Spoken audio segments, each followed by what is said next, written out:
Bonjour et bienvenue, je m'appelle Robin Mermet, je suis praticien en hypnose et thérapeute à Paris 9e et en ligne.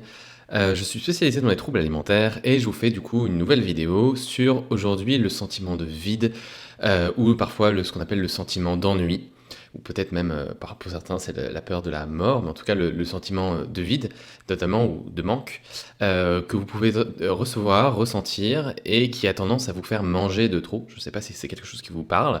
En tout cas, si vous n'avez pas vu la première vidéo, eh bien, je vous invite à voir la première vidéo qui est sur le sentiment d'insécurité. Donc nous travaillons sur cette première vidéo sur le sentiment d'insécurité physique, matérielle, que ce soit de l'argent, que ce soit quoi que ce soit, mais voilà. Vous avez le lien du coup dans la description ou dans la vidéo qui s'affiche. Donc, cet sentiment d'aujourd'hui, sur lequel nous travaillons, sur le sentiment de manque ou de peur d'avoir un vide. Alors souvent, les clientes qui sont en cabinet me racontent qu'elles vivent ça. Elles vivent ça souvent en sortant du boulot le soir, quand elles sont seules. Ça, c'est souvent chez des gens qui n'ont plus d'enfants à la maison, ou qui n'ont pas d'enfants à la maison, ou qui se retrouvent seuls dans leur appartement. Et bien à ce moment-là, ils essayent de s'occuper, mais très vite, ils entendent des voix, et puis le frigo les appelle. Alors, j'en rigole un petit peu, mais c'est un peu ce qui peut vous arriver. Donc si ça vous arrive, vous ne vous sentez pas seul ou bizarre, ça arrive à de nombreuses personnes. Et donc il m'arrive très souvent en séance, en accompagnement individuel, c'est de travailler à faire en sorte que ce sentiment de vide ne soit plus comblé par le manque d'une personne. Que notre cerveau, que notre inconscient arrête de faire l'association d'idées entre je me sens seul, ou parfois en insécurité physique, mais je me sens seul, et comme je me sens seul, eh bien j'essaie de me combler de l'intérieur. Alors, je vais vous poser une première question, je vous invite peut-être à appuyer sur pause sur la vidéo, mais faites venir la première fois où vous êtes senti seul. Vous vous reconnectez à la sensation d'éventuellement de solitude dans votre corps, c'est pas très agréable, mais au moins ça va permettre de débloquer la situation, ou en tout cas d'avancer sur le sujet. Donc de vous reconnecter à la sensation de solitude, alors je la place au niveau du cœur ou au niveau du ventre, mais de prendre le temps, de fermer les yeux, de vous reconnecter à cette sensation-là profondément, et de vous poser la question, quand a été la toute première fois où vous avez ressenti ce sentiment-là dans votre vie? Et vous prenez le premier souvenir qui vous apparaît, ou parfois ça vous amène un souvenir qui est par exemple assez récent, puis petit à petit vous vous reposez la question pour remonter au souvenir le plus ancien. Mais en tout cas, ce souvenir, il n'y a pas de jugement, il est là, et souvent il y a une signification derrière, il y a une interprétation. Et ça peut arriver, par exemple, j'avais une cliente qui commençait à se sentir seule quand son mari, par exemple, mettait du temps à rentrer le soir, quand il avait un peu de retard, parce qu'il discutait avec les copains, qu'il était parti boire un verre, ou peut-être parce qu'il se retrouvait par exemple, elle se disait, bah, là, il va partir travailler, parce qu'il travaille de nuit, donc du coup, moi, je me sens seule à ce moment-là. Et donc du coup, elle avait tendance à manger pour se rassurer.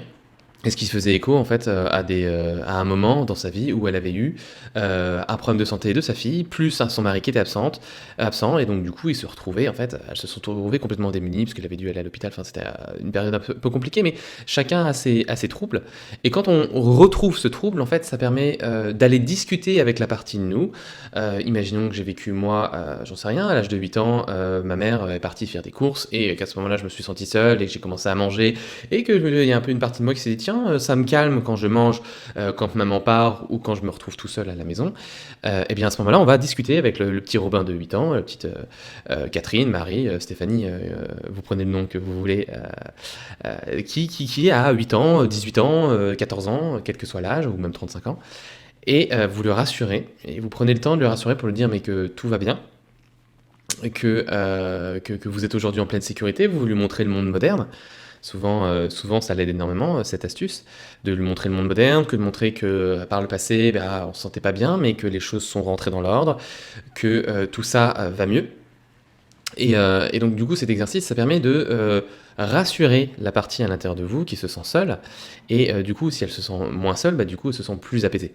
Et si elle se sent plus apaisée, eh bien, il n'y a plus à manger. Parce que forcément, à cette partie-là, cette partie de vous qui est jeune, vous lui expliquez qu'il n'y a pas besoin de manger pour se sentir moins seul, et qu'il faut bien décorréler les deux, hein, la partie qui se sent seule et la partie qui mange en association pour répondre à la partie qui se sent seule, de bien décorréler les deux pour que se désactive ce souvenir. Et vous pouvez comme ça désactiver un ensemble de souvenirs et revoir tous les souvenirs associés à votre ressenti de sentiment de solitude, qui permet de désactiver.